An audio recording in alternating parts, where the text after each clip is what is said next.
आज आपण बनवणार आहोत अख्खे मसूरची भाजी। तर छान असे मसूर घेतलेले आहेत आणि मसूर पण शिजून घेतलेले आहेत। आता आपण तेल टाकूया।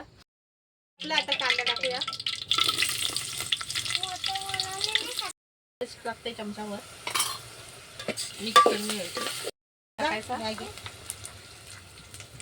तिखट मसाला टाकल्यानंतर हळद, अर्धा चमचा हळद, धना पावडर आणि गरम मसाला छान असा मिक्स करून घ्यायचा।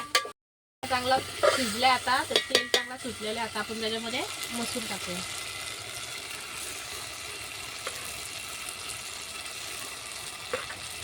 तर मीठ टाकून घेते, मिक्स करून घ्यायचा आणि आता झाकण ठेवूया। आणि छान असा आपला अख्खा मसूर तयार झालेला आहे। आता आपण त्याला खाली उतरून घ्यायचा। आता आपण रोट्या बनवायला घेतलेल्या आहेत मैद्याच्या। छान अशा रोट्या होतात। इकडे या साईडला पण करायला घेतलेल्या आहेत।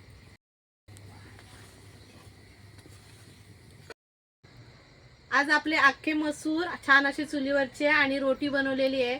ती कशी झाली जरा सांगा।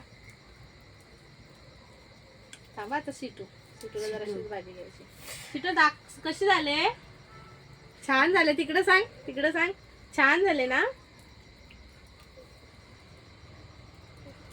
कसे झाले आजचे अख्खे मसूर आणि हे सांगा। एक नंबर, एकच नंबर। व्हिडिओला लाईक, शेअर, सबस्क्राइब करा आणि लवकरच भेटते दुसऱ्या रेसिपी मध्ये। तर छान अशी अख्ख्या मसूरची भाजी आणि रोट्या छान अशा झालेल्या आहेत। तर रेसिपी पूर्ण बघा।